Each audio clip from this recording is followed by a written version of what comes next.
हर बांस की जिंदगी में बढ़ते उम्र की मोड़ पर एक ऐसा समय आता है जहां उसके सामने पहले दो रास्ते सरल और तुरंत समाधान देने वाले होते हैं और वही तीसरा रास्ता कठिन और पीड़ा देने वाला होता है।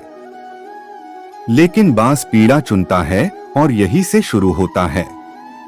हमारे जिंदगी में कई ऐसे मौके आते हैं जब हमें परेशानियों का सामना करना पड़ता है।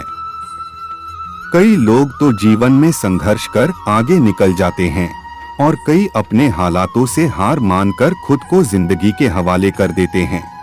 ऐसे में हमारी जिंदगी और हमारा खुद का कोई वजूद नहीं रहता। दुनिया उसी को सलाम करती है जो अपने कलाम खुद लिखते हैं। सिर्फ इंसान ही नहीं, कुदरत में हर प्राणी के साथ ऐसा होता है। तो आइए जानते हैं बांस के जीवन से जुड़ी आश्चर्यजनक किंतु एक ऐसा सत्य जो हम सबको प्रेरणा देगा। बांस लगभग 70 वर्ष जीता है, परंतु अपने जीवन के 40वें वर्ष में आते आते उसे एक महत्वपूर्ण निर्णय लेना पड़ता है। इस अवस्था में उसके शरीर के तीनों प्रमुख अंग बेअसर होने लगते हैं। पहला, पंजे लंबे और लचीले हो जाते हैं और शिकार को पकड़ने में कमजोर हो जाते हैं। दूसरा, चोंच आगे की तरफ मुड़ जाती है और भोजन निगलने में मुश्किलें पैदा होने लगती है।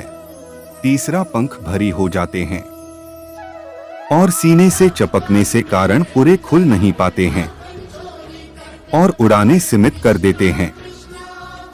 भोजन ढूंढना, भोजन पकड़ना और भोजन खाना, तीनों प्रक्रियाएं अपनी धार खोने लगती है।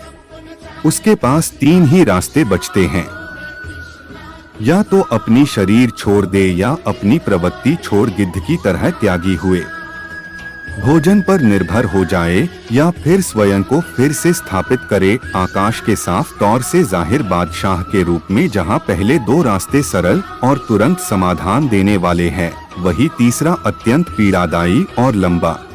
बांस पीड़ा चुनता है और स्वयं को फिर से स्थापित करता है।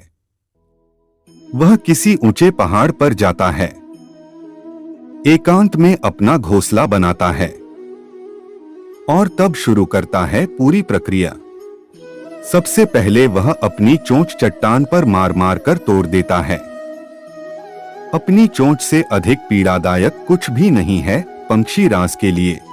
अब वह इंतजार करता है चोंच के फिर से उग आने की और उसके बाद वह अपने पंजे भी उसी प्रकार तोड़ देता है और इंतजार करना है पंजों का फिर से उग आने का।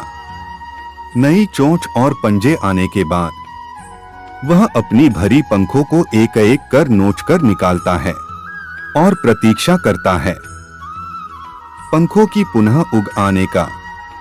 150 दिन की पीड़ा और इंतजार, और तब उसे मिलती है वही भव्य और ऊंची उड़ान। इस पुनर्स्थापना के बाद वह ऊर्जा, सम्मान और गरिमा के साथ 30 साल और जीता है। आपने कई बार ये सुना होगा, भगवान भी उसी की मदद करते हैं जो अपनी मदद खुद करता है। आज आपको इसकी मिसाल मिल गई होगी। जैसे बांस संघर्ष करता है 150 दिन तक और भगवान उसका संघर्ष बेकार नहीं जाने देते, उसको नई जिंदगी देकर कुदरत हमें सिखाने बैठी है। जैसे पंजे पकड़ के प्रतीक है, चोंच सक्रियता की और पंख कल्पना को स्थापित करते हैं।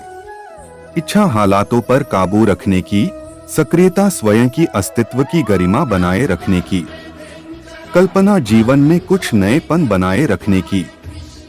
हम में भी 40 तक आते आते इच्छा, सक्रियता और कल्पना तीनों के तीनों निर्बल पड़ने लगते हैं। हमारा व्यक्तित्व ही ढीला पड़ने लगता है। आधे जीवन में ही जीवन खत्म होने जैसा लगता है। उत्साह, आकांक्षा, ऊर्जा नीचे की ओर जाने लगती है। हमारे पास भी कई विकल्प होते हैं, कुछ सरल और कुछ पीड़ादायक। हमें भी अपने जीवन के मजबूरी भरे अतिलचीनेपन को त्याग कर काबू दिखाना होगा। बांस की पंजों की तरह हमें भी आलस पैदा करने वाली वक्र मानसिकता को त्याग कर ऊर्जा से भरी सक्रियता दिखानी होगी। हमें भी अपने जीवन के मजबूरी भरे अतिलचीनेपन को त्याग कर काबू दिखाना होगा। बांस की पंजों की तरह हमें भी आलस पैदा करने वाली वक्र मानसिकता को त्याग कर ऊर्जा से भरी सक्रियता दिखानी होगी।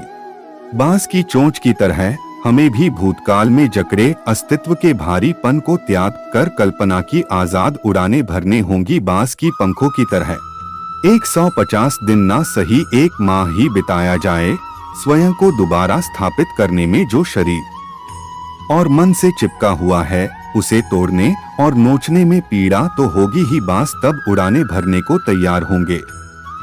इस बार उड़ानें और ऊंची होगी, अनुभवी होंगी और अनंत की ओर जाएंगी। जीत तक जंग जारी रहेंगी।